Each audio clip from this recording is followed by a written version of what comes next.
down to business.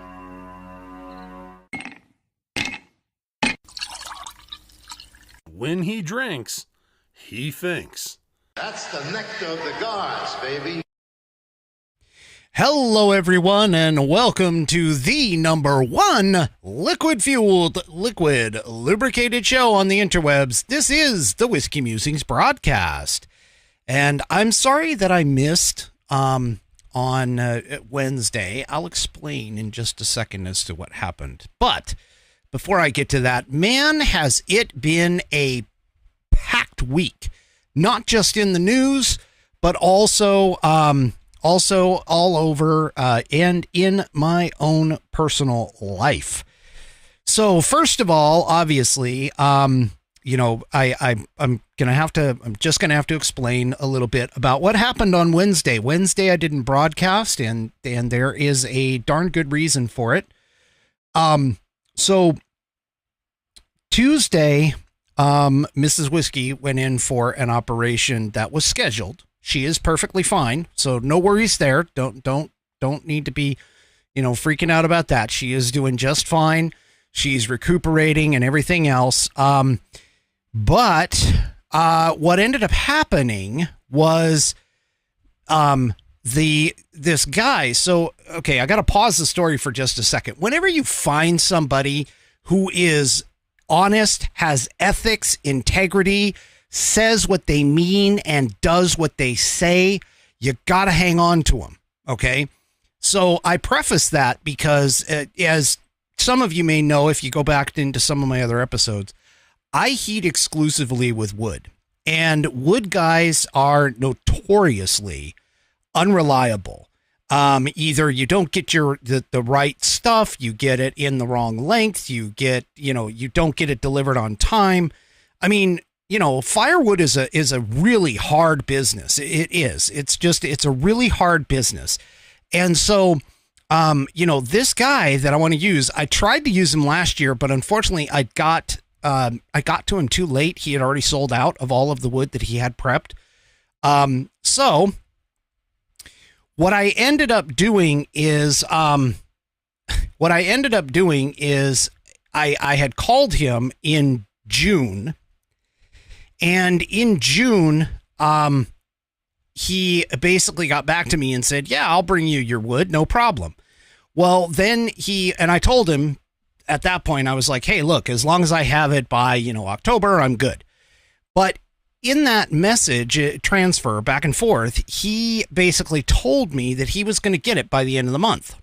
Okay. By the end of August. Well, while we're in the hospital and I'm waiting for Mrs. Whiskey to get done with her procedure and everything so I can take her home, he sends me a message and says, hey, I'm coming. I'm ready to come by. When do you want this? And I said, well, first of all, I can't take it today because I'm busy. But I need to push it to tomorrow. Well, I wasn't thinking, folks. I really wasn't thinking. I was in the moment. I didn't even realize that it was Tuesday. And this gentleman, he came back to me and he says, okay, well, I'm going to be by tomorrow evening. And I didn't even think about it. It didn't even dawn on me, to be honest with you. It didn't even dawn on me at all. And so I ended up Wednesday morning, or the next morning, I wake up and I'm dealing with Mrs. Whiskey, helping her out and so on and so forth. And I realized, I went, wait, what? Wait, this is Wednesday. I told my delivery guy, I told him that I was going to be here on Wednesday.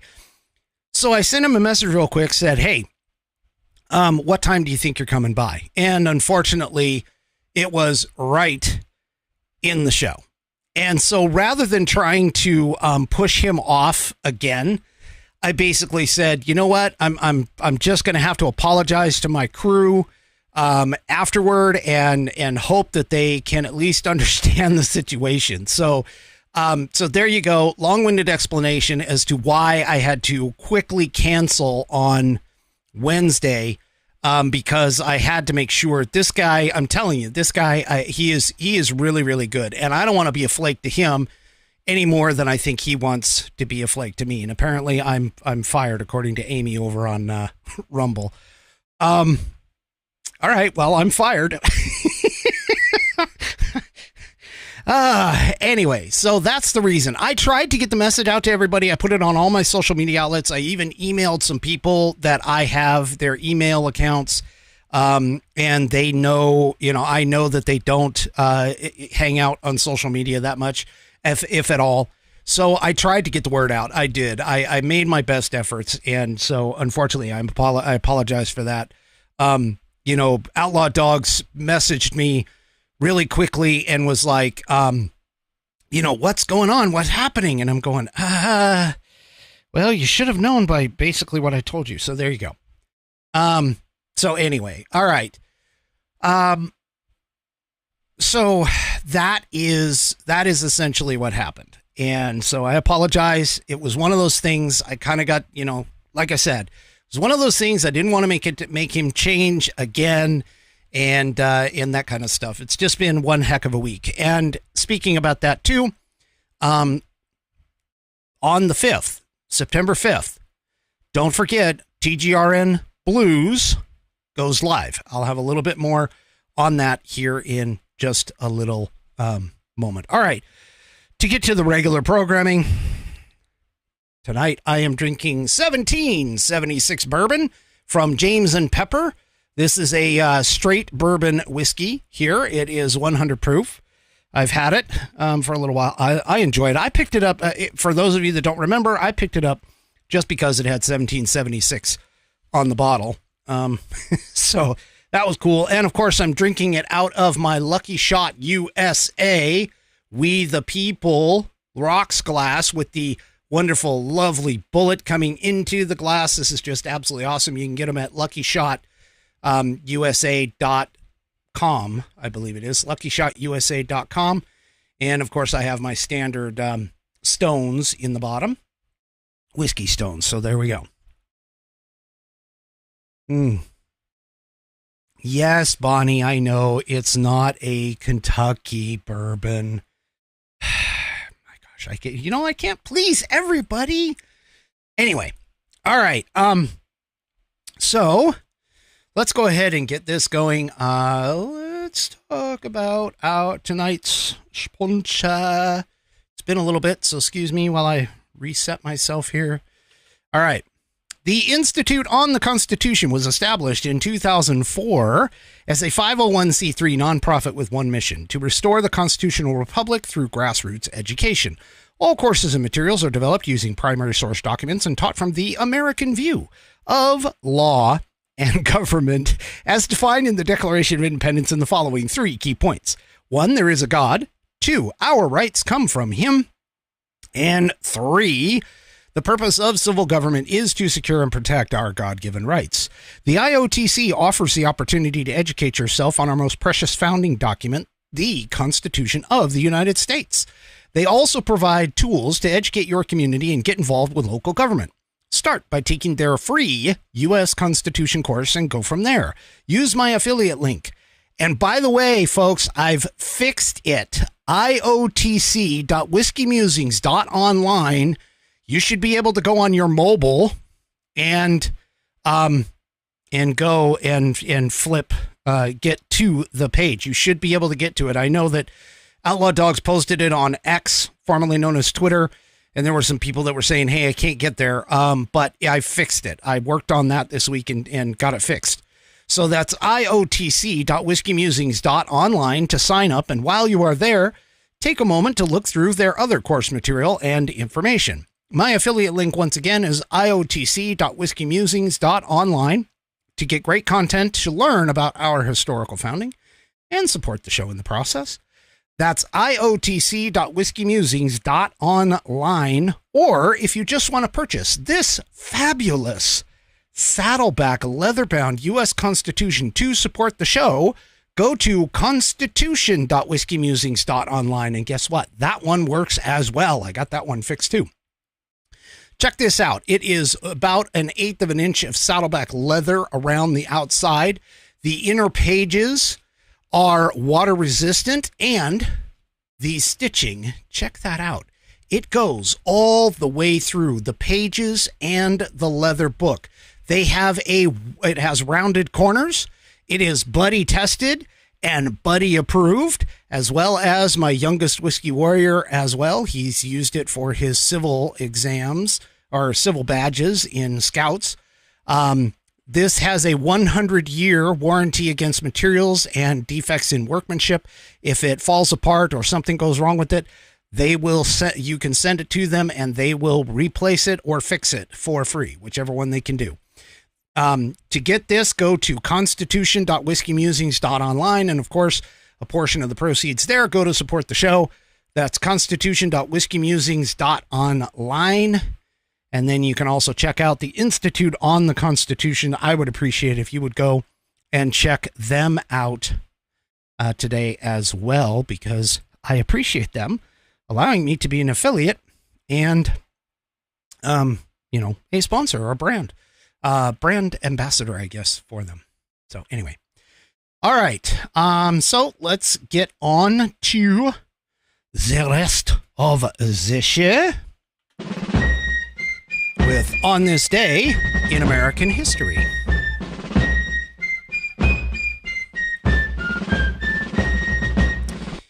And of course, for On This Day in American History, we read from the American Patriots Almanac, written by William J. Bennett and John T.E. Cribb. You can pick this up where books are sold. It is crammed chock full with all kinds of little factoids and information about our historical founding and some of the events that made us who we are today. Speaking of today, we are going to talk about the youngest pilot in the Navy. On September 2nd, 1944, George Herbert Walker Bush, the youngest pilot then serving in the U.S. Navy, climbed into a TBM Avenger torpedo bomber, catapulted off the deck of the carrier San Jacinto, or maybe it's Jacinto, anyway, and headed toward Chichijima, a Japanese island 600 miles south of Tokyo. With him rode two crewmen, radio man Jack Delaney and gunnery officer Ted White. Their target, a Japanese radio installation.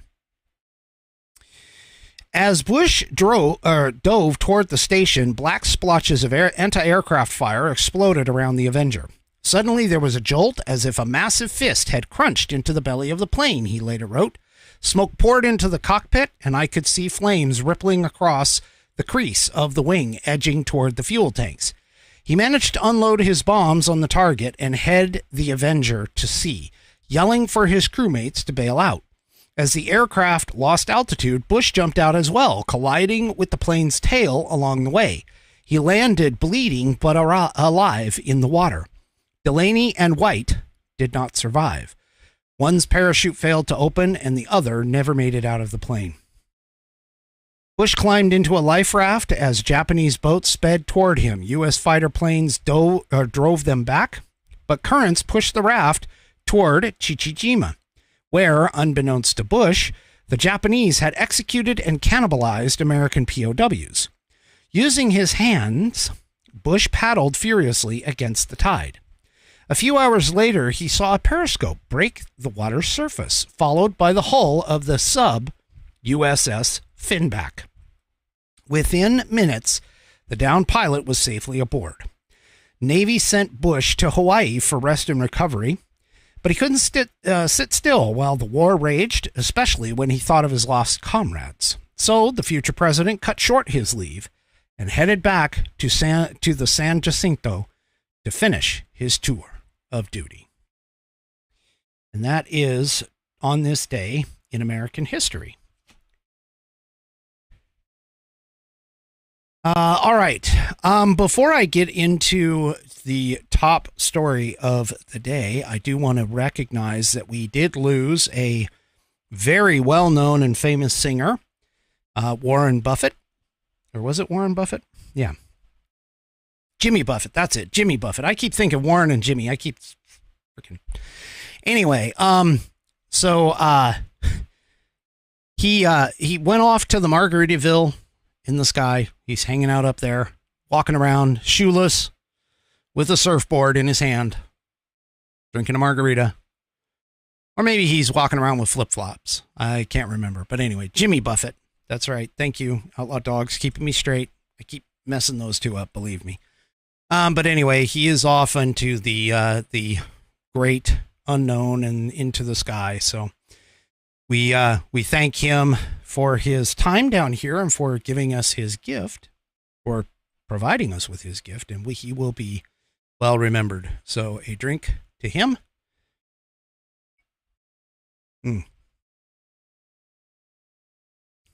Tragic. Yeah, apparently he blew out his flip-flop, according to Bonnie. Sorry. Anyway. All right. Well, I don't know if anybody saw this. This is an article, or this is a story that broke earlier this week, and it really kind of got me. I actually responded to a couple of idiots on X, formerly known as Twitter, who were essentially the post-millennial started it. They put up a picture of the Gadsden flag. Now, for those of you that don't know what the Gadsden flag looks like, well, you've seen it. You just may not know what it is or what its true actual name is. It's very well known in the community. It is the yellow flag with the coiled up rattlesnake and the words "Don't tread on me" down at the bottom. It has been utilized by many people who want to essentially give a family-friendly middle finger to anyone coming around and basically give them a salute, as you will. And essentially it represents independence. So here's the problem. With this. And it's because of the lack of understanding in terms of our history that this has come to a head and been a real big problem for a lot of people, to be honest with you. And so anyway, before I get to this story, though, I do want to give a real quick shout out. Tommy over on Facebook says, "Hey, Whiskey, could you put in a good word for my friend Deb, who is recovering from knee replacement surgery and rocking the therapy like crazy? She's listening to you for the first time tonight, as I'm with her for a little while." Well, Deb, welcome to the program. Sorry that you're listening to us as sort of a captive audience, but hey, I'll take whatever I can get. Yeah, hopefully you'll enjoy the program and come back, when you're doing a little better with your knee replacement and getting back and rocking you're rocking the therapy means that you're going to be up and walking around and doing all the things that you used to do with a much better knee in order to do it with. So there you go. Welcome. Okay. So let's get on to, I got to remember what all these buttons are. Okay. Let's go on to the story. This came out in the Daily Wire. I've seen it in a couple other places, but I grabbed the Daily Wire just because. And apparently, a school tried to wrongly ban a 7th grade student's "Don't Tread on Me" patch. Now, my anticipation is that the patch basically is a small, representation of the flag, which a lot of people don't seem to understand. They think it has something to do with the Civil War, but it actually doesn't. It goes a lot farther back than that, and I'm going to tell you a little bit more about it here in a minute. But a middle schooler in Colorado Springs decided to don his "Don't Tread on Me" patch smack dab in the middle of his backpack. Jaden Rodriguez was spotted by a teacher who anonymously reported him and his backpack. And then, of course, the administration got involved and tried to explain to him and his mom that his "Don't Tread on Me" patch actually represents slavery.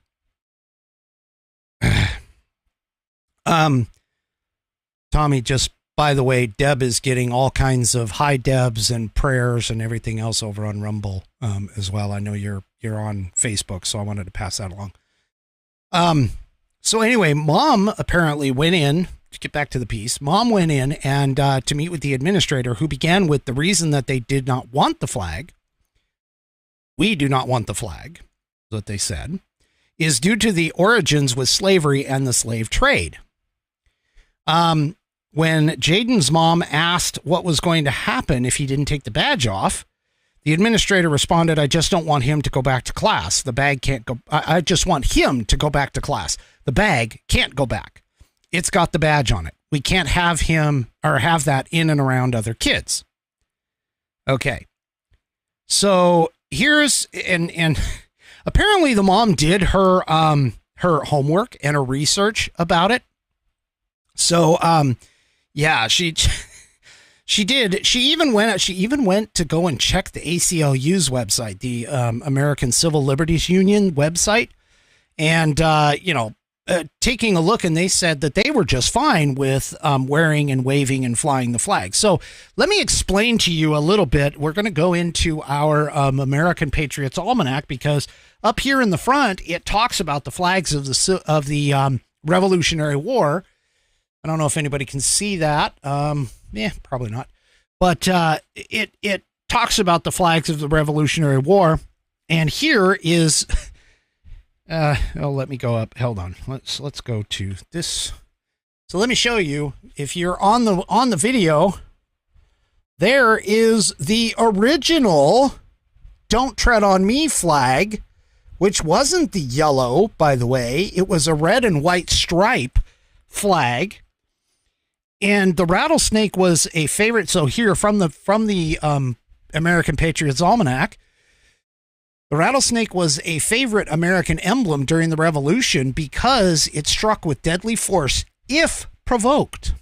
The legend, "Don't Tread on Me," usually accompanied the image. The red and white stripe version is known as the First Navy Jack, and is believed to have been flown aboard Navy ships in the early days of the Republic. U.S. Navy vessels fly it today as an emblem of vigilance during the war on terrorism. Another version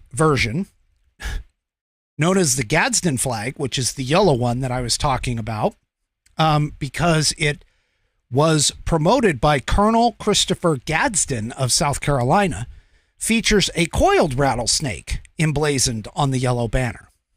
Okay. So the Gadsden flag has been around this country basically since it was formed. It was used again in the Revolutionary War, not the Civil War. And it was used in the Revolutionary War to promote the fact that, hey, don't touch me, don't tread on me. I will strike you in defense if you do. And it's again, it's kind of brought itself back, but it has literally zero to do with slavery. Apparently, the mom went ahead and kind of tried to explain that to the school, and remarked that perhaps they were thinking of the Confederate flag. And the administrator she was talking to was basically talking about saying, I am here to enforce the policy that was provided by the district. And they continued to refer to the district policy and that they were just enforcing that policy. Jaden's mom apparently has more cojones than Joe Biden, but she didn't back down. And she basically said, no, he's not going to do it. And let's see. So I'm kind of catching up here. She says, you're going over the revolution for 7th grade. I mean, the founding fathers stood up for what they believed in against unjust laws. This is unjust. And so anyway, the whole thing is just, it's ridiculous because of the fact that people, especially people today, are so lost when it comes to our our founding and the Revolutionary War and where it comes from and so on and so forth.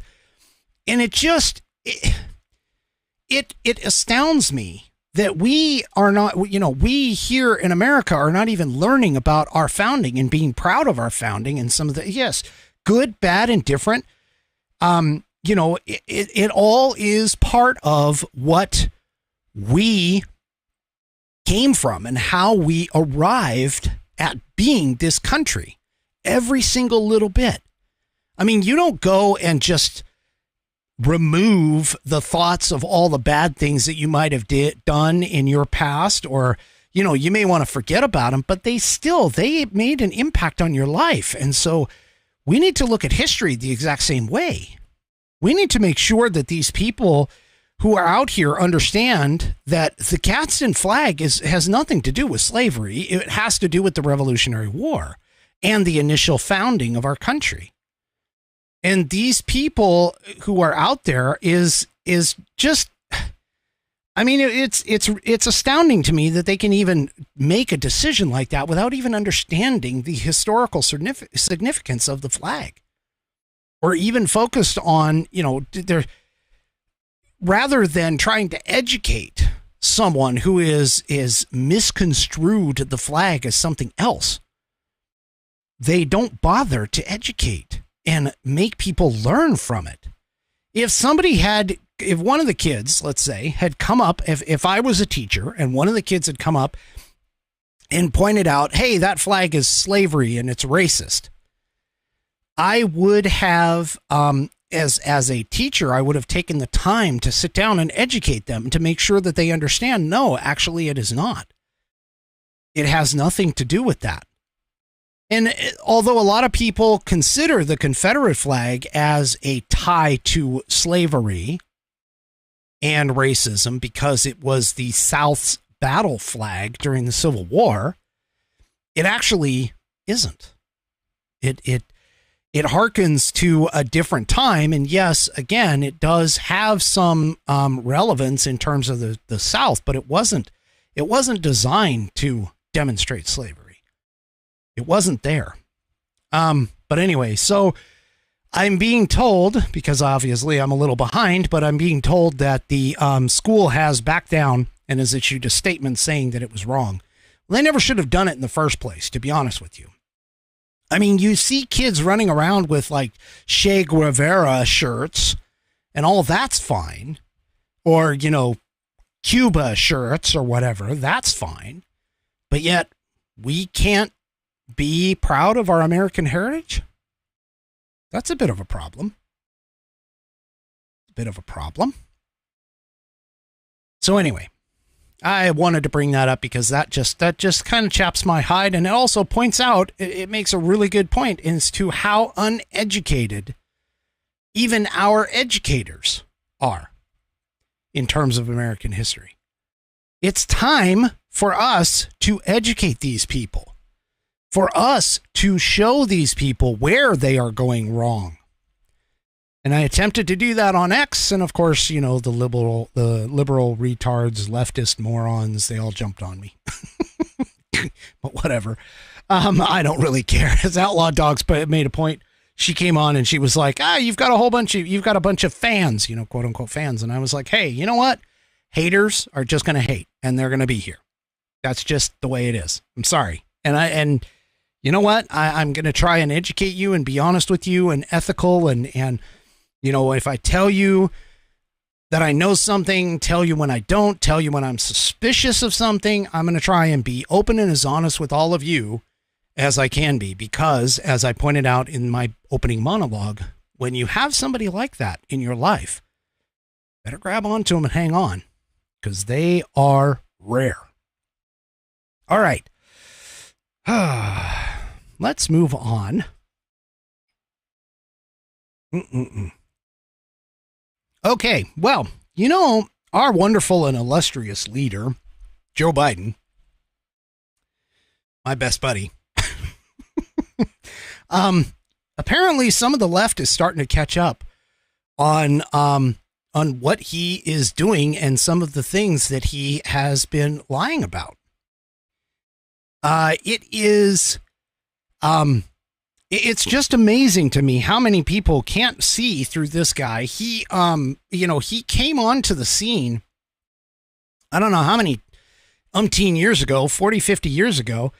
And he came onto the scene and he lied about his credentials. He lied about his graduating at the top of his class, and the mainstream media back then, Sam Donaldson as an example, they did their due diligence and they found out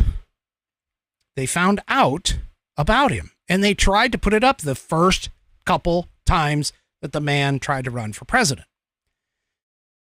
Well, obviously this third time, everybody was so ticked off, or, just wanting to go and, get rid of Trump for whatever reason, for a whole bunch of falsehoods and falsities and made up stories and everything else about the man.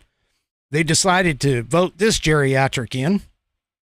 Well, apparently the Washington Post, which is not a right-leaning organization, in fact, it is left-leaning, about as left-leaning as a paper it can be. I think it's actually owned by Jeff Bezos.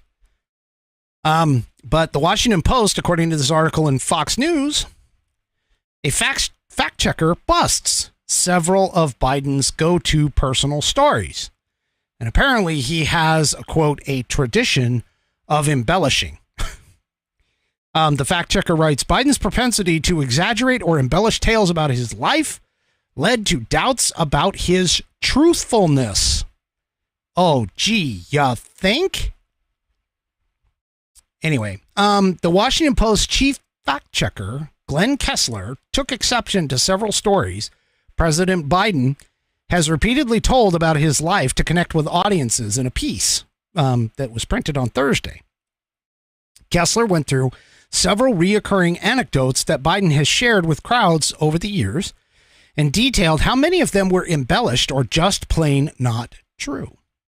He declared, but throughout his career, Biden's propensity to exaggerate or embellish tales about his life led to doubts about his truthfulness. I think there's a childhood story that kind of talks about that. Like, no, I don't know, The Boy Who Cried Wolf, maybe? Anyway. Kessler apparently analyzed Biden's recent recounting of a past fire at his house. We talked about it on this program. Almost destroying his Corvette. Anecdotes about him being arrested for standing up during the civil rights era. We've talked about that on this program. And a story about the circumstances that led to him to be accepting of same-sex relationships. Haven't talked about that on this program, but that's okay. Kessler stated that each of these folksy stories from Biden are part of his tradition of embellishing his personal tales in ways that cannot be verified or directly refuted by contemporary accounts. Actually, that's not true. There has been plenty of information out there to refute these. So anyway, let's,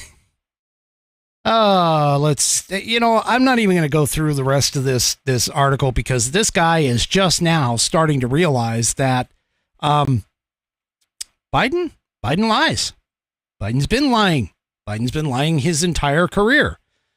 And anyone who is any smart and can go back and look at some records, they basically should have known. Should have known. This man never should have gotten into the White House in the first place. He does nothing but lie. Okay. But lying isn't necessarily Joe Biden's only problem.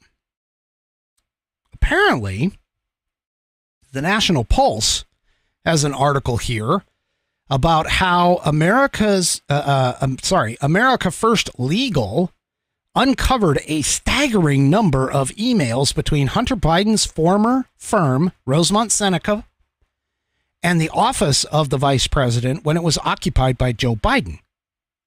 So for those of you that need to get caught up, all right, Joe Biden has been saying many times that, oh, I didn't discuss anything with my son. I don't know anything about his business dealings. I've never had any communication with Hunter about his business and business dealings and so on and so forth. Well, Apparently, the National Archives and Records Administration, NARA, on a FOIA request, I believe, from America First Legal, has disclosed that there are roughly 1,000 emails, and hundreds of them apparently have been withheld in their entirety as a result of the White House asserting executive privilege. I thought they said that didn't exist under Trump. Claiming that their release would disclose confidential advice between the president and his advisors, or between such advisors. Well, now, wait a minute. I thought he didn't communicate. The White House wasn't communicating with Hunter Biden at all about any of this, and that, Hunter Biden's business dealings were an entirely private affair, and that, that he literally, had no knowledge, no influence. There's no connection between Hunter and Joe and Joe's position as being vice president. There was none of that. None of that. Yeah.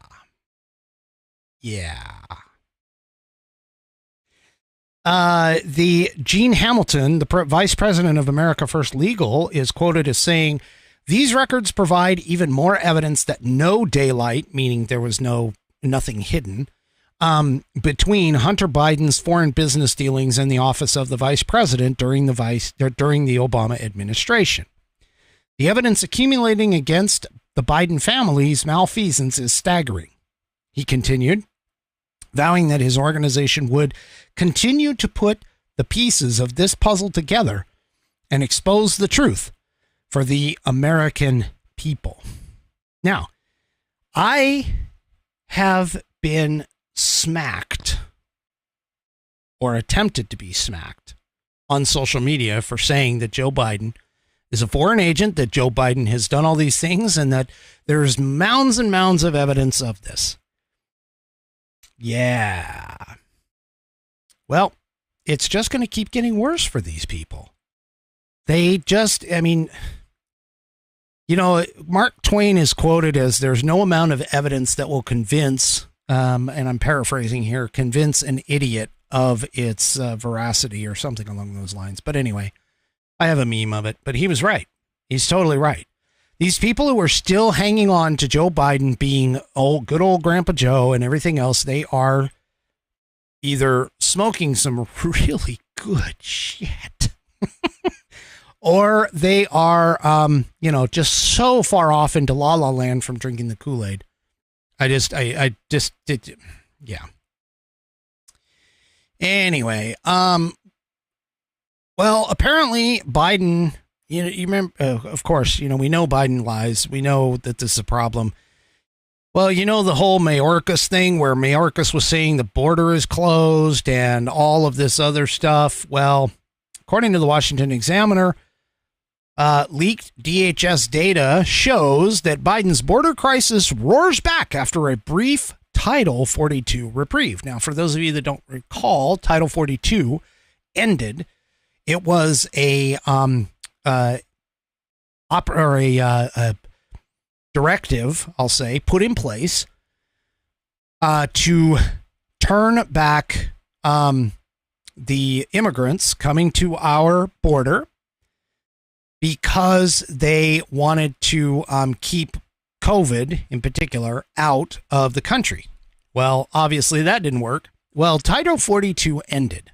And when it ended, the Dems all jumped on it and were like saying, see, Title 42 ended. Everything is cool. Everything's going down. It's dropping. The whole border crossings, they're all getting less. Well, apparently, according to leaked DHS data, the Border Patrol agents arrested nearly twice as many illegal immigrants in August as in June, spelling disaster for the Biden administration that has touted declining border numbers as a policy success. Initial numbers from inside the CBP showed 182,401 people were apprehended after illegal entering the country last month. Roughly 179,000 of the 182,401 came across the southern border with Mexico, according to 3 U.S. officials who shared information with the Washington Examiner ahead of its normal release weeks after the month's end. Since Joe Biden took office, Border Patrol agents have apprehended more than 7 million people who illegally entered the country between ports of entry nationwide. The surge in August is unusual because illegal immigration has historically declined during the summer months when it is extremely hot near the border and, of course, dangerous because there's a lot of stretch of that land, by the way, that doesn't have a lot of water to it, too. So if they don't carry enough water and that kind of stuff, you can literally bake in the desert out there. But anyway, the increase, back to the piece, the increase could mean even higher illegal immigration when the temperatures drop in the fall. And they have a little bit graph here. So if you're listening on the audio portion of the podcast, you can head on over to Rumble and check this out. This is the nationwide encounters by month from 2020, 2021, 2022, and of course, fiscal year to date, 2023, which are in different colors. But you can see that 2021, during the first part from October to February, was fairly low. And then all of a sudden you see the line jump up. And you can see for 2022 and 2023, there is a significant increase. It's even higher. It's completely higher than the entire year listed of 2020. So don't sit here and tell me that border's closed, folks. It's not closed. And yes, Kit Kat, that is the reported number. 7 million so far. 7 million. Okay. Okay. So further issues for the Bidens, which, again, to be honest with you, I'm only reporting this just because it happens to be in there. I'll be honest with you that I'm not holding my breath to see this go anywhere. But according to Breitbart exclusive, McCarthy details impeachment inquiry process. If we move forward, it would occur through a vote on the House floor. House Speaker Kevin McCarthy made it clear to Breitbart News on Friday that if House Republicans move forward with an impeachment inquiry into Democrat President Joe Biden, the move will come not as an announcement from him or anyone else, but from a formal vote on the floor of the House. He says, to open an impeachment inquiry is a serious matter, and House Republicans would not take it lightly or use it for political purposes. The American people deserve to be heard on this matter through their elected representatives, McCarthy told Breitbart News. That's why, if we move forward with an impeachment inquiry, it would occur through a vote on the floor of the People's House and not through a declaration by one person. Okay. Guys, look. As Dan Bongino says, cutesy time is over. One problem that the Republicans have is that they consistently seem to believe that the Democrats are operating with any sense of dignity, that they are operating with any sense of ethical and moral restraint. They are not. They never have. We, as conservatives, sit here and take the punches until we can't take it anymore. And this is ridiculous. This is totally ridiculous. The Democrats have broken the glass ceiling, people. They have done what has traditionally not been something that we normally do. And I'm sorry, but I can't put myself in a position where I can believe these people because cutesy time's over. Gloves are off. It's time to fight fire with fire. It's sort of like when you have that schoolyard bully who walks around and pushes all the kids around. Somebody sooner or later is going to have to stand up to that guy. And that's exactly what the Democrats are doing. And of course, the minute that you do, they're going to turn around and they're going to say, oh, look at what they did. They, attacked us. And they're going to try and make it into them being the victim. I'm done with that. I personally, I'm done with that. I don't care. I just don't care anymore. This is wrong. And this stuff about, oh, well, we're going to follow the rules. No, I'm sorry, but you cannot sit here and fight a fire that is out of control by believing you're going to use a garden hose and the flames are going to go, oh, it's a garden hose. Oh, I'm so sorry. I shouldn't be burning here. Let me move off. No, that crap ended in 2020. That crap ended when they started using the Department of Justice against us all the way back into the Obama era. That crap stops. It's no, and this entire idea where people, I mean, I'm hearing Republicans. I'm not a Republican. I'm a strict constitutionalist. I don't identify with either party. I'm just going to tell you right now, though, it doesn't matter to me. It does somewhat, but it doesn't really matter to me if Ron DeSantis wins the nomination, the Republican nomination, after all is said and done, and Ron DeSantis wins the Republican nomination, I'm backing him. And I'll tell you why. Because my job as a strict constitutionalist and a conservative is to defeat the Democrats. We can no longer sit here and say within ourselves that, oh, if Ron DeSantis doesn't win the nomination, I'm done. I'm not voting. Because what you've done by not voting, you've essentially given an additional vote to the Democrats because you're not voting. People, I'm telling you right now, if you don't like the candidate, I understand. I get it. It makes sense. But at the same time, we have a bigger enemy out there. That's the leftist lunatics who are trying to destroy America. And there is literally no way that we can allow them to win. Now, I don't like saying it, but I'm going to say it anyway. Salty Zipper Tits over on Rumble says, I'm still writing in Trump. That is a throwaway vote. That is a throwaway vote. Not one single time in history has a write-in person won. Okay? Not in one single time has a write-in person won the presidency. That is no different than a third-party scenario. Okay? What you are doing by doing that is you are basically, again, throwing away your vote. You might as well not vote. You're throwing away your vote to allow the Democrats to win. This is a must-win situation here, people. I truly believe 2024 is going to be a defining electoral situation that we absolutely cannot lose. Period.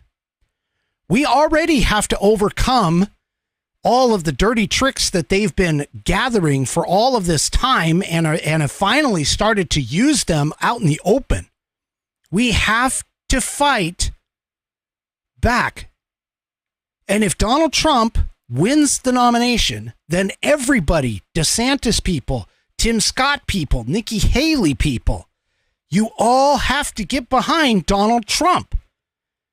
The end goal must be to defeat the Democrats. That's the end goal. If the person who happens to go into that slot end up being Donald Trump, which, by the way, looks like he's going to do it, you have to vote in the general election to do one thing and one thing only: defeat the liberal left lunatics. Defeat the Democrats. Okay? Now, Pi Carrick over on Rumble brings up a good point. You have to be registered as a Republican to vote in the primary. That's not exactly true. It goes state by state.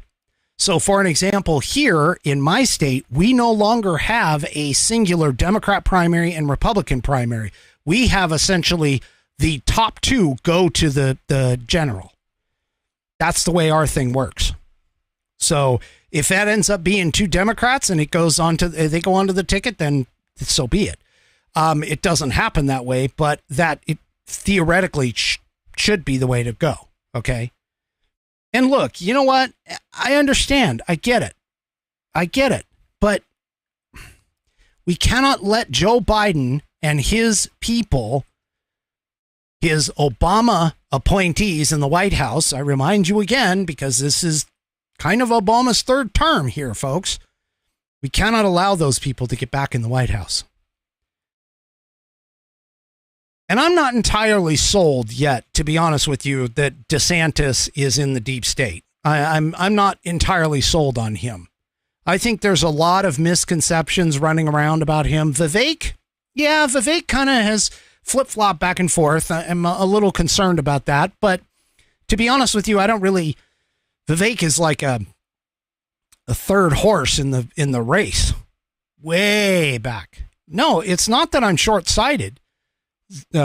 Salty. It's not that I'm short-sighted. I want the end run. I want the end goal. I want the end goal of destroying the Democrats. That's what I want. The liberal lunatic left. Anyway. All right. So speaking of Trump, apparently, I've made it a comment on this show before, and I keep saying it again. This is Trump's primary to lose because of the fact, apparently in a new poll, Trump has a 46-point lead over DeSantis as most GOP voters see the indictments as politically motivated. No kidding. Oh, Daybreak says, take a drink, Whiskey. Thank you. I will.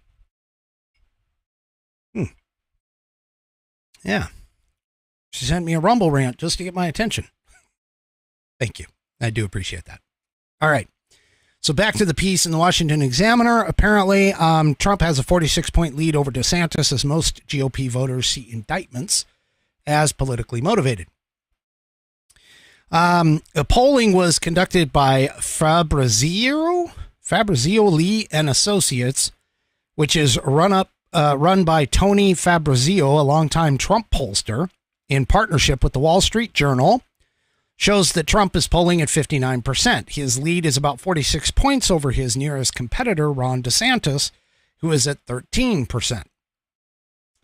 Despite being well behind Trump for the entire race, DeSantis has continually had a strong grasp on second place, but is now losing support. The Florida governor is now barely in second place over former Republican South Carolina Governor Nikki Haley, who is at 8%. None of the other candidates have broken out of single digits. Okay, well, this is, every single time they go after Trump, everybody is going to react this way. Anyone with a brain is going to react this way. Anyone who has American red blood running through their veins is going to react this way because of the fact that the DOJ is going after Trump literally as a political opponent, and it is a political attack. There's not very much teeth in terms of these spurious charges that are running around. There's not that much teeth here. And so, yeah, it's just not, it's not going to happen. It's not going to happen. I honestly don't see, unless Trump does something seriously, drastically stupid over the course of the next year, it's not going to happen. Trump will be the nominee. Speaking of which, the left keeps talking about utilizing the 14th Amendment. So I've talked about this on the program. The 14th Amendment being that, if he is accused of, or if he's essentially convicted of, things like insurrection, supporting other, supporting the enemy and things like that. That's some of the things that they're trying to do. There's a guy who is Lawrence Tribe, I think his name is. He runs a account on X. He's supposedly a constitutional lawyer or something, which he's not a constitutional lawyer. He's a hack. And he jumped in with somebody else, and they basically, with another supposed lawyer, and they basically said that, Trump doesn't even need to be convicted. That doesn't matter. The 14th Amendment doesn't say anything about conviction. Well, yeah, that's true, but keep in mind that the 5th Amendment and the 6th Amendment and the 4th Amendment, those guys are all talking about due process, the ability to keep your trap shut, so on and so forth. And so, yeah, that's just the way it is. I mean, I'm sorry. They don't understand how the Constitution actually works, and so they think that they can run this. But a Florida judge apparently has rejected a 14th Amendment challenge to the Trump candidacy. So apparently there was a lawsuit, and this is in the Post-Millennial. Apparently there was a lawsuit that was brought in a Fort Lauderdale court in an attempt to pose a 14th Amendment challenge to President Donald Trump's run for a second term. And it was dismissed Thursday by Judge Robin Rosenberg, who was an Obama-appointed judge. And Robin, don't know if it's a man or a woman, determined that the plaintiff in the case had no standing to bring it. Now, if you'll remember, standing is a three-part deal. First of all, whatever the solution that you are looking for has to be able to be essentially given by the court, meaning that the court itself has to have the ability to remedy the situation. That's the first one. Second one is you have to show that whoever harmed you in a way with the law, that it was done in a quote unquote illegal fashion. And then of course, I'm trying to remember here, the third option is the fact that you actually have to show that you were harmed in some way by that person taking that illegal action. And so you've got those three cases or those three checks in order to determine standing. And so,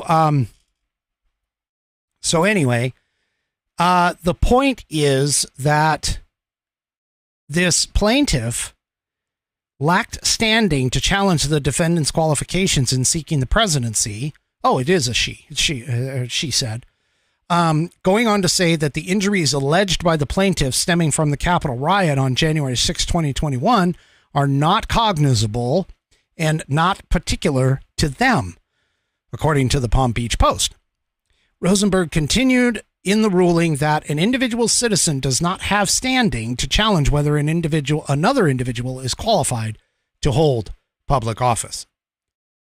The lawsuit was apparently filed last week and was quickly dismissed by Rosenberg. While she did not determine whether or not the 14th Amendment could be used in the case, she did say that the Boynton Beach attorney, Lawrence Kaplan, along with two others, had no business bringing the challenge. So this is essentially kind of what happened with all of those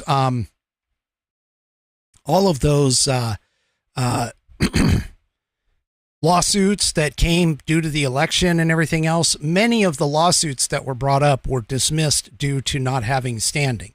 If you remember, there was something like 60 lawsuits in 2020 that were brought, and hardly any of them actually got past the whole standing phase. And so, yeah, that's essentially the case here. But you're going to see a lot more of this kind of action because there is a contingent within the lunatic left that believes the 14th Amendment can actually be used in order to in order to be able to try and keep Trump off the ballot. Well, in another note, the DOJ has been fighting to block Trump from deposing himself in a case in D.C. involving Peter Strzok. Let's see. They had an appeal where they were trying to block former President Donald Trump from being deposed in a lawsuit against the agency when it was rejected.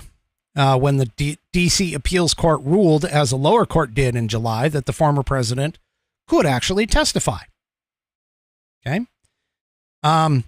So former agent, so here's the lawsuit. Former agent Peter Strzok sued the agency alleging wrongful termination, and former FBI personnel Lisa Page is also suing the agency alleging invasion of privacy. The two were spotlighted in the Russiagate scandal, which we all know was created by the Clinton campaign. That's been proven. Sorry, liberal left lunatics. You're wrong. It was totally fabricated off of a Steele dossier that was paid for by the Clinton DNC, or the Clinton campaign, I should say. Anyway, where the agency investigated the ties between the former president and Russia in the 2016 elections and ultimately could not bring charges because it was false. Sorry, that's not in the piece. That's my commentary.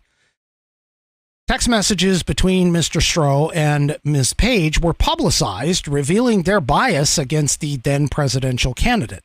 Well, that's true. That is completely true, folks. Mr. Strzok had led the investigation into President Trump, and the DOJ later concluded that the bias revealed cast a cloud over the investigation, which it did.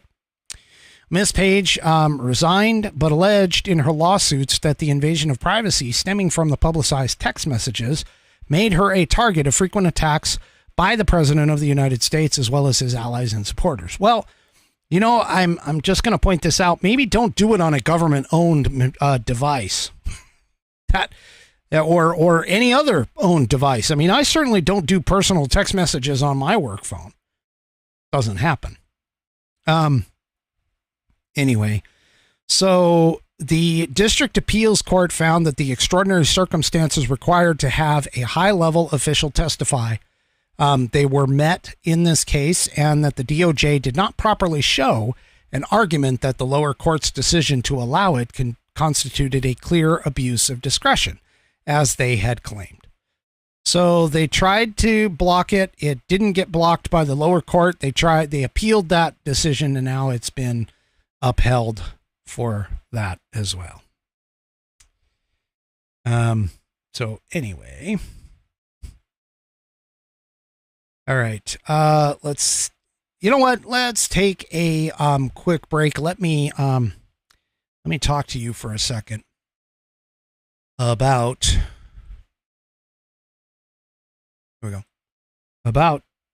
TGRN. So September 5th, the True Grit Roots Network is launching its first all blues channel called TGRN Blues. This is the genre-specific blues. We have 11 new hosts and shows. They're called on-air personalities. We do not call them DJs. They are on-air personalities. And these folks are bringing a plethora of experience and knowledge in the blues genre for this. This is just a fantastic step forward for the station. Full disclosure, of course, I am part owner in said station. But check us out. Go to tgrn.net and download our apps today, or find us on the Live 365 app catalog of digital radio stations in order to listen. I'm going to tell you a little secret inside baseball here. We are already playing all blues music, but on September 5th, we have new on-air personalities and new shows that are kicking off, and it is fabulous.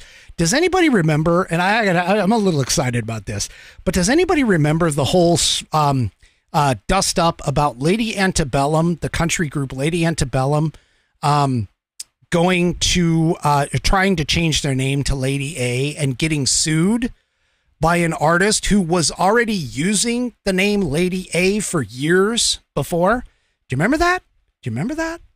Hopefully you do, because we got her. We got her on TGRN Blues. We've got the real Lady A, and she starts spinning her gumbo and gospel on the next Sunday following September 5th. She is a kick in the pants. I had the opportunity to give her the training on the server, and it was fantastic. She is just an absolute wonderful lady. And I am excited about all the all the on-air personalities, all the shows.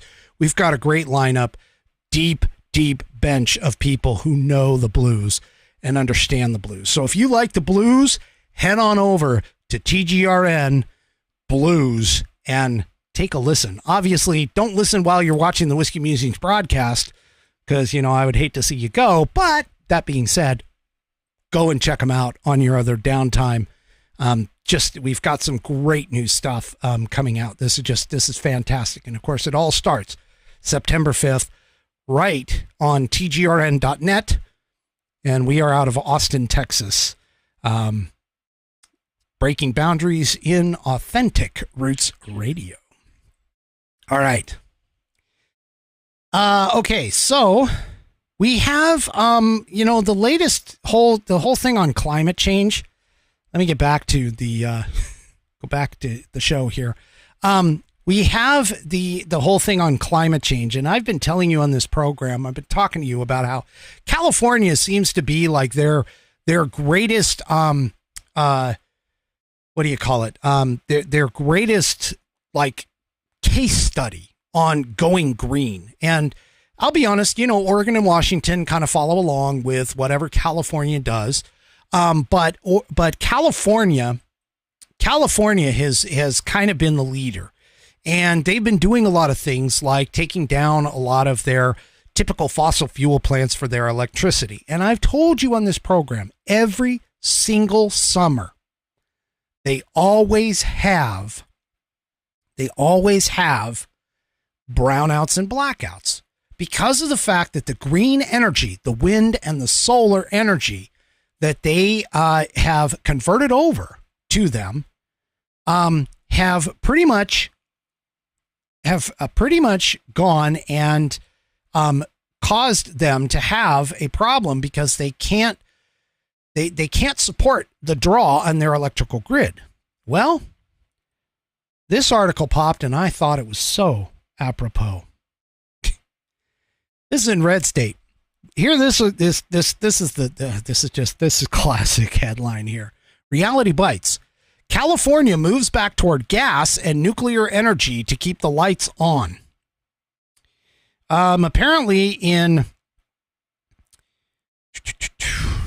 okay, so this is kind of an opinion piece, but the sun, he's talking about how the sun goes down, the solar panels went to sleep, all of the stuff, all of the electrical, in fact, I don't know if anybody's even seen them, but they actually have problems where they keep telling you don't charge your EV and don't run your AC at night, in order to try and keep up. And this is like September of 2022, Gavin Newsom was begging Californians to stop using power. And that brownouts were in the offerings. They were talking about you could only charge your EV for a certain amount of time during the day. For those of you that don't know about the EV charging, if you only drive, say 50, maybe 100 miles or something, you can, you can charge it back up relatively quickly. But if you drive, which I read an article about a couple that rented one in Michigan, and they were driving across country, and their experience in having an all electric vehicle was having a bit of a problem with that. And so finding charging stations and then having to wait for the thing to charge. Some of these things, if you lose their charge, like you use all of the charge in them, it can take you 8 to 10 hours to charge it all the way back up again. And so anyway, this whole thing here was in discussion. And if you look at if you take a look at this article, I mean, seriously, read it. There's rolling blackouts. I know for a fact that California has been buying electricity, from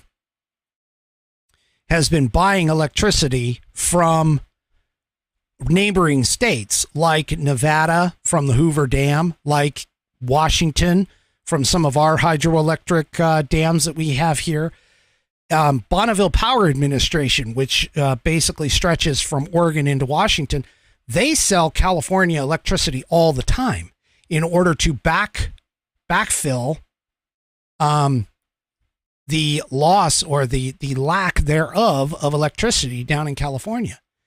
I mean, this is just, I've told you on this program,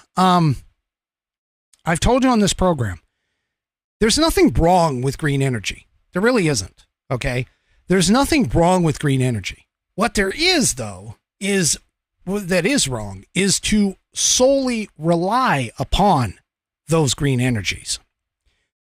The only green energy that can fulfill and sustain our electrical needs, both today and in the future, is literally nuclear. That is the only thing that will essentially completely replace fossil fuels and be able to provide enough electricity for all of our uses. But nobody wants the byproducts. And so avoiding the nuclear conversation completely, the only way for us to move forward is to keep with the return on investment and the reliability of fossil fuels, and to supplement with green energy like solar, wind, and hydroelectric when it's possible. But you're never going to fully replace fossil fuels. You're never going to be able to replace fossil fuels. And on top of that, you also have the things going on with the fact that we can't recycle any of the solar panels. We can't recycle the wind turbine blades. We can't recycle the lithium and cobalt batteries that we need in the EVs and to basically hold up for the solar charging and everything else. We can't keep those up. All we do right now is you just throw them in a landfill and cover them up. That's it. There's no way for us to recycle them. Once the lithium and the heavy metals in those batteries are used, they're gone. We can't turn that around.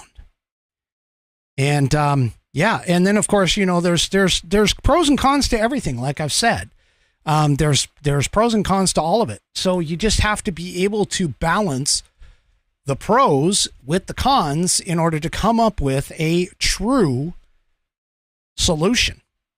And we'll probably need nuclear as well. I know Europe is using nuclear. France has actually done a lot of nuclear energy, as well as wind and solar. I'm not saying that we have to follow them. Okay. But, the thing about it is that, this whole idea of ditching all of this for green energy, specifically solar and wind, is just ridiculous. Speaking of solar and wind and moving back toward gas, well, apparently, according to the Daily Wire, gas prices hit near all-time highs this Labor Day. Now, granted, Labor Day isn't here yet, okay, but I think they're anticipating where they are with prices. So the national average is now just under the 2012 record for gas prices. I don't know very many people who are actually going out and going around and doing like a whole bunch of road trips and road travel and things like that. According to the piece here, the national average price tag for regular gas sat at $3.83 a gallon. as of Thursday, according to AAA, where when many holiday travelers were expected to start their drives. Thursday's price is just under the Labor Day record set in 2012 of $3.84 a gallon. Now, keep in mind, that's average. Here in Washington, it's already well above $5 a gallon. Well, I say well above, but it is above $5 a gallon. It's up there. According to the piece, back on Memorial Day at the end of May, the national average price for regular was 25 cents lower at $3.58 a gallon. And then just before the 4th of July, the average price was even lower at $3.55. And John LaForge, who is the head of Real Asset Strategy at Wells Fargo Investment Institute, told CNN, "This is abnormal. Prices normally fade towards the end of the summer." So obviously, according to the piece, several factors have contributed in rising gas prices, including OPEC countries like Saudi Arabia slashing oil production earlier this summer. And the Saudis cut oil production by 1 million barrels per day starting in July, which caused crude oil prices to jump. Yeah. So anyway. Apparently, 11 states have average prices over $4 a gallon or more, according to AAA, including California, Illinois, Washington, and Arizona. So anyway, the Biden administration previously had taken credit for the occasional dip in gas prices, even as prices still remained high and Americans struggled to keep up with the cost. That is so true. All right. And speaking of Americans struggling to keep up with the cost, this from the National Pulse. The majority of Americans are living paycheck to paycheck. This is not that surprising to anyone who lives in the real world. According to a, According to a recent report conducted by the Lending Club, almost 2/3 of Americans, it's right around 61%, admitted to living paycheck to paycheck, representing a 2% increase compared to 2023. Bidenomics, baby. The report surveyed 3,443 U.S. customers. Those earning less were predictably hit the hardest by the rising cost, interest rates, and inflation over the past year. Okay, look, people, yes, we are at 3% roughly inflation, okay? But that means that we're going up a gradual slope rather than the sharp slope that we had with inflation before. And I'm sorry, but wages are not keeping up with that increase. In fact, they're barely keeping up with it, if anything. So they're giving it like a 1%, roughly. Let's say wages increased at like 4% over the year. We're talking about like a 1% difference between a 3% inflation and your 4% wage increase. That's nothing. And especially with prices remaining high, because prices have been, I've seen numbers anywhere from like 15 to 18% and have just stayed there. They've just stayed there. It's just crazy. This is nuts. Anyone who seems to think that Bidenomics is actually doing anything for them does not, I say again, does not live in the real world. They just don't. They just don't. I just can't figure it out. And let's see, what else do we have here? There was one in particular that I definitely want to get. Okay. So in talking about green energy and our monies and everything else, because I got to get to my question for whiskey for tonight too. So this will be my last article. This popped in Newsmax, which was actually pretty interesting because of course, a lot of people with the whole Maui wildfire and some of the wildfires that have been running around in Canada and everything else. Of course, all the climate change activists are saying, oh, climate change is causing all of this.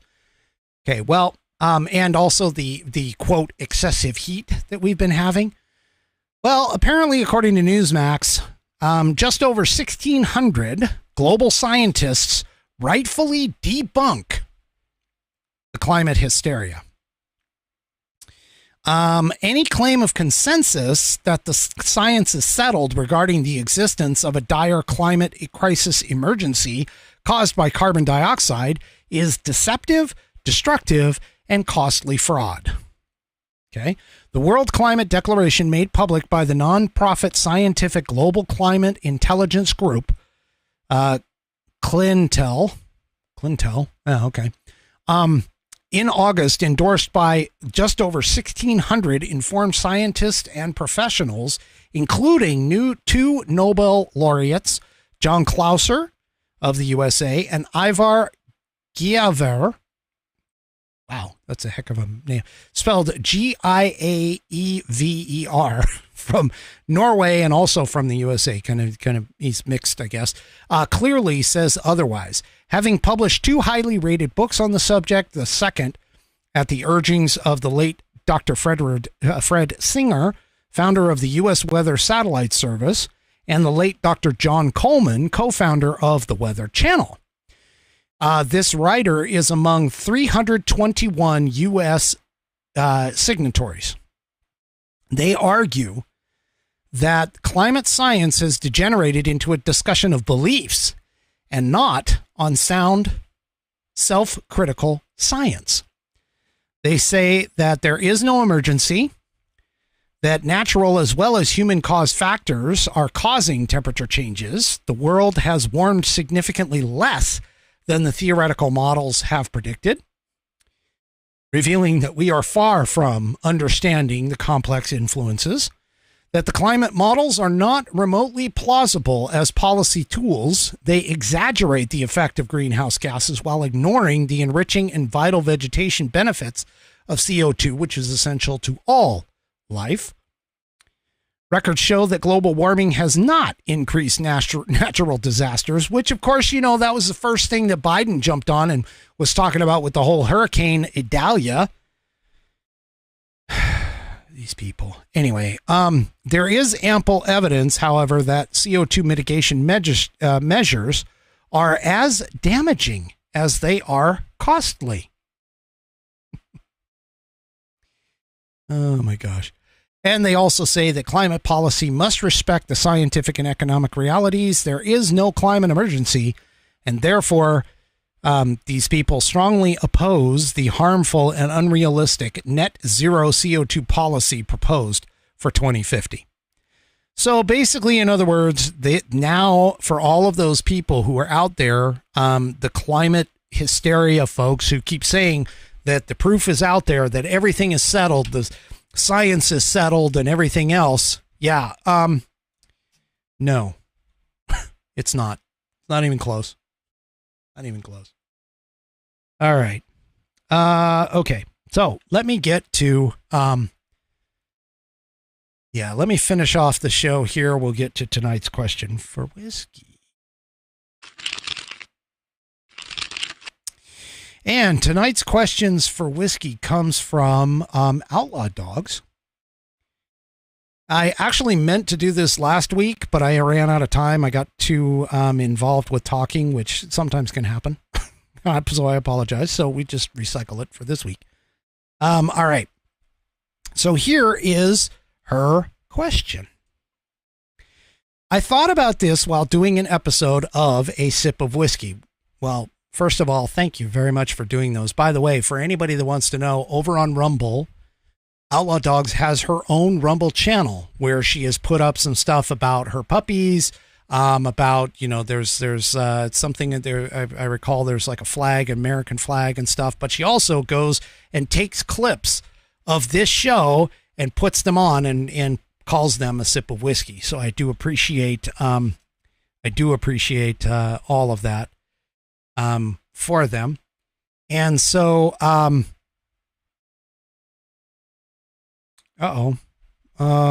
really quickly before I get to the question, Coco Dominky over on Rumble, if you recall, she had a little black kitty she submitted, Bella, for Pet of the Week, which is a Wednesday night segment.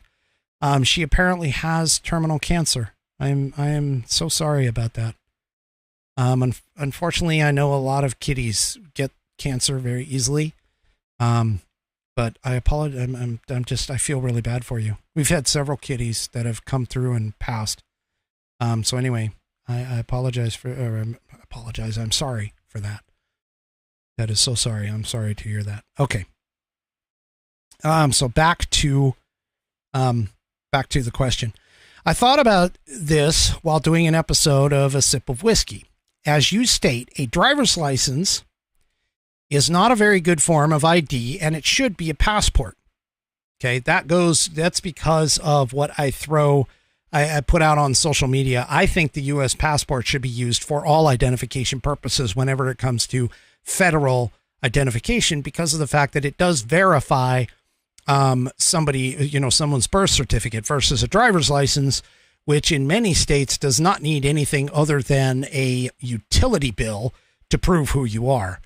And I think that's just crazy. But anyway, she continues. So this is my question. When we get our votes scanned and counted, because they are not going to give up the machines, why don't we get a receipt, a hard copy of the vote that I cast, or get to keep the actual ballot after it has been scanned and cancel it, like at the post office?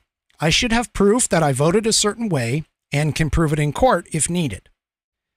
Thanks, Outlaw Dogs. So anyway, thank you for your question. Okay, so the whole concept that this country has been founded on, honestly, has been based off of the whole idea that your vote is anonymous.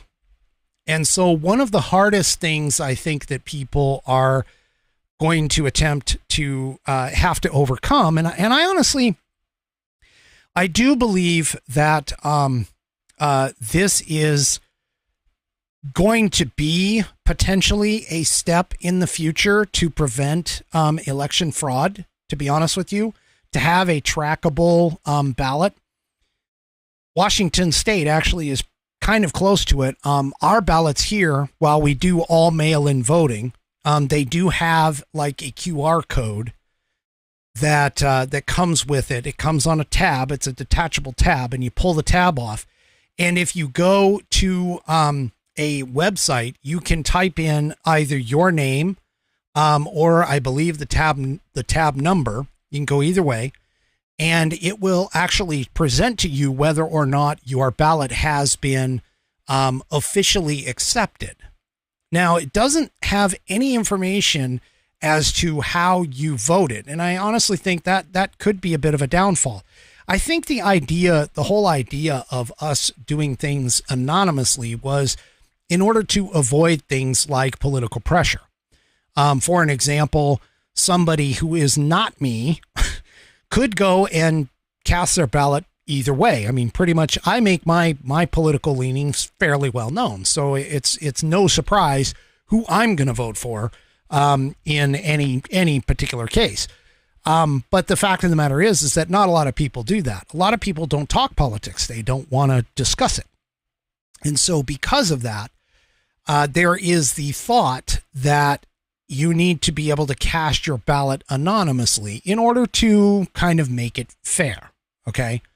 The reality of it is that we're getting closer and closer to a point where we're almost going to have to go to something that is a trackable vote. That there is a trackable way to make sure that the ballot that you cast is actually what you voted for. Okay. And so, again, it's kind of mired in tradition, really. But I don't think that they're ever going to get away from the machines. Now, the reason why they can't give you that paper ballot is because of the fact that in many states, you have to have the paper backup. So even though it was scanned by the machine, there is a legal requirement for them to be able to go back and audit the paper ballots to ensure that the count is correct. Now, why that doesn't happen on a regular basis, I don't know. And I think it does in some cases. I mean, some states that have secretaries of states that are really on the up and up, they really want to have that paper backup. I don't know why they can't just, like, as it's being scanned, have that same scanner like kick out the paper ballot, like a paper copy, and use that as the backup and then give you the original. I mean, there's a lot of different options that are out there for us. It's just the fact that the laws haven't caught up with technology yet, to the point where we're able to actually do things like having proof of evidence showing that this is what you voted for or who you voted for. And I agree, you probably should get a receipt of some kind. Some states and some places, they do the little I voted stickers. Granted that's not a receipt, but hey, you're right. I mean, it should be. But again, that's all dependent on a state by state basis.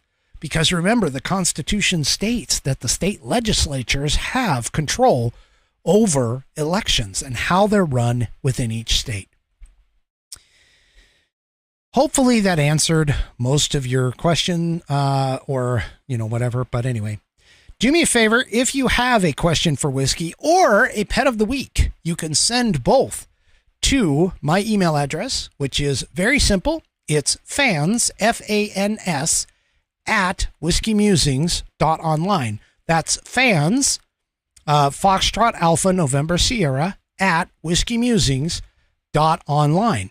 And you can send me both a question for Whiskey, which will be aired on Saturday nights, and a pet of the week for Wednesday night. Now, I don't believe I have a pet of the week for Wednesday, so you could get one in. Get one in. Seriously, get one in for Wednesday, please, because I hate missing that segment. That is a fan favorite segment, and I love seeing all the pets. And that is my final Whiskey Musings thought of the evening. Do me a favor. If you like the program, please head on over to Rumble. Sign up for an account. It's free. And then click the green follow button on the Whiskey Musings Broadcast channel. And you can follow my channel there. You'll get notified when I go live.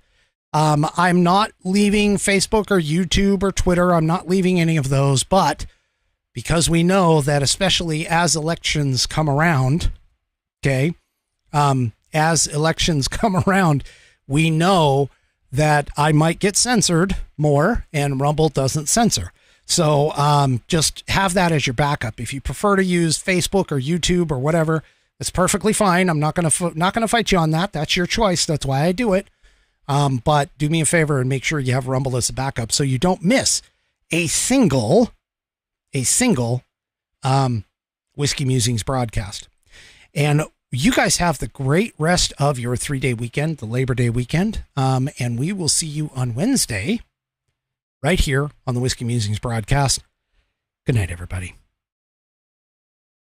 The Whiskey Musings broadcast is produced by Active Eye Media, LLC. All rights reserved.